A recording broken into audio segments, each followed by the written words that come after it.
Salut à tous les amis, c'est le Dave. Aujourd'hui on se retrouve pour les déserts médicaux en France. On en a beaucoup parlé ces dernières années, donc on peut voir ici, là c'est une carte du Figaro. Donc ils ont produit cette carte pour nous montrer la densité des médecins généralistes en France. Et donc on voit il y a vraiment un seul endroit ici en blanc où on a une augmentation du nombre de généralistes en général.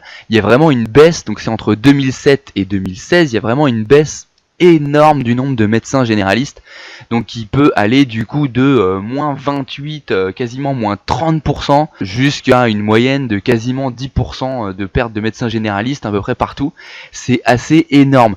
Et donc je vous propose, pour aller un petit peu plus loin, de switcher sur un autre site qui est hyper bien fait. On va pouvoir détailler tous les médecins avec toutes les spécialités vraiment d'une manière beaucoup plus précise. Et donc on se retrouve sur médecin.fr. Alors ce site est super bien fait, donc ça c'est la carte interactive où vous pouvez voir du coup toutes les régions. Quand on passe au-dessus, on a les statistiques assez rapidement, et sur le côté on a donc là les statistiques moyennes générales en France. Donc c'est des données de Atlas 2016 et ça nous donne du coup des stats, et même des stats aussi évolutives. C'est assez impressionnant. Donc si on prend par exemple on va prendre l'Auvergne. On a du coup en général pour 100 000 habitants, on va avoir 268 médecins pour 100 000 habitants. Et donc on peut détailler ici par spécialité. Donc si on prend quelque chose comme les ophtalmologistes, où on a vraiment, enfin tout le monde le sait bien, c'est ultra compliqué, il y a une grosse pénurie. Hop, on prend l'ophtalmologie et là du coup on arrive à des chiffres impressionnants.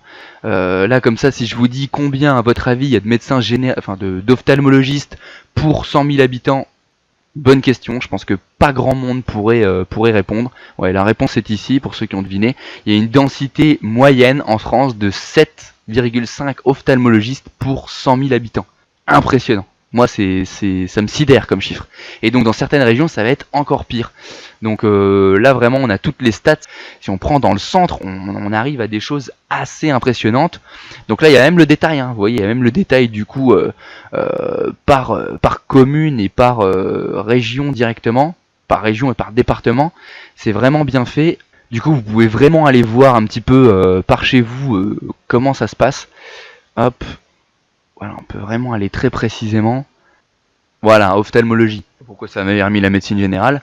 Bref, en ophtalmologie, donc 0,2 ophtalmo pour 10 000 habitants. Moins 60%.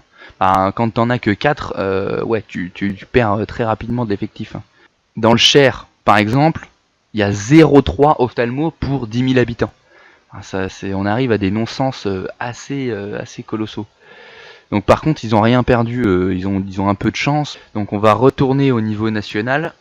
Bon, alors comme vous pouvez le voir aussi, ce qui est vraiment bien fait, c'est qu'on a toutes les statistiques. Donc on sait du coup aussi le mode d'exercice, combien il y en a qui sont en exercice libéral ou en salariat, travail mixte, du travail de remplaçant non retraités. Ils nous ont même mis le taux de féminisation. On peut voir qu'il y a de plus en plus de femmes par contre qui sont médecins. Là je suis sur l'ophtalmologie par exemple, on voit quasiment ce taux est positif dans toutes les régions. Ça c'est quand même assez cool, je trouve. Voilà, donc vous avez vraiment tout ce que vous voulez à la base. Donc sur cette carte on a la densité, donc là on a tout, stomatologie, enfin vraiment on peut voir, on peut vraiment tout voir. Hop, neurologie par exemple, parce qu'il y en a très peu des neurologues. Donc là par exemple, alors 34, donc là pour 100 000 habitants en Lorraine en général, il y a 2,6 neurologues. Moi je trouve que cette carte elle est vraiment super, même si vous êtes si vous êtes médecin fraîchement diplômé et que vous voulez vous installer, vous pouvez voir où il y a de la place, ça veut dire à peu près partout. Sinon pour les patients lambda et autres, vous pouvez un peu mieux comprendre pourquoi c'est compliqué, pourquoi c'est très compliqué du coup l'accès aux soins sur certaines spécialités. Moi je trouve que la ressource est vraiment hyper intéressante, il y a beaucoup d'infos. Je vais pas tout vous détailler parce que ce serait chiant et qu'il y a plein de choses, je pense, qui vont pas forcément vous intéresser. Et même l'âge moyen, etc. Ça, c'est hyper important parce que vous pourrez voir du coup sur certaines professions la part des plus de 60 ans qui est vraiment impressionnante. Donc en euros, par exemple, il y a 16% des médecins qui ont plus de 60 ans. Et si on va voir en médecine générale quand même, c'est important de le voir parce qu'au final c'est le principal accès aux soins. Il y en a 27%, 27% des médecins généralistes ont plus de 60 ans. S'ils s'arrêtaient tous à 60 ans, les déserts médicaux en France, ils seraient largement pires. Ça, c'est une info, elle est capitale. Là, on se dit, au niveau de la médecine générale, il y a un problème, mais monumental. Monumental. Si ces 30% s'arrêtent, et qu'est-ce qui se passe? Il n'y a plus d'accès aux soins, tout simplement. Et sur les ophtalmologistes, par exemple, c'est encore plus frappant. 35% des ophtalmologistes ont plus de 60 ans.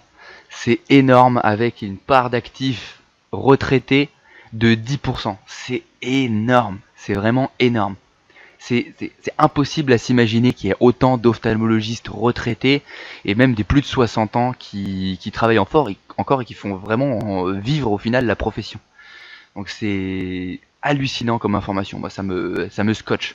Donc vraiment, je crois qu'on peut juste dire une seule chose, hein, on remercie du coup les retraités actifs, médecins de toute profession d'ailleurs, hein, qui exercent encore, parce que grâce à eux, c'est pas de leur faute s'il y a pas beaucoup de médecins en France, hein, ça c'est les politiques, hein, c'est pas du tout de leur faute. Par contre, s'ils s'arrêtaient à 60 ans et qu'ils ne travaillaient plus une fois en retraite, on serait vraiment dans la merde. Grosse mine d'informations. Sur cette information effarante, je vous laisse et je vous souhaite à une prochaine. N'hésitez pas à vous abonner pour me soutenir. C'était le DAF sur démographie.médecine.fr. Allez, ciao ciao.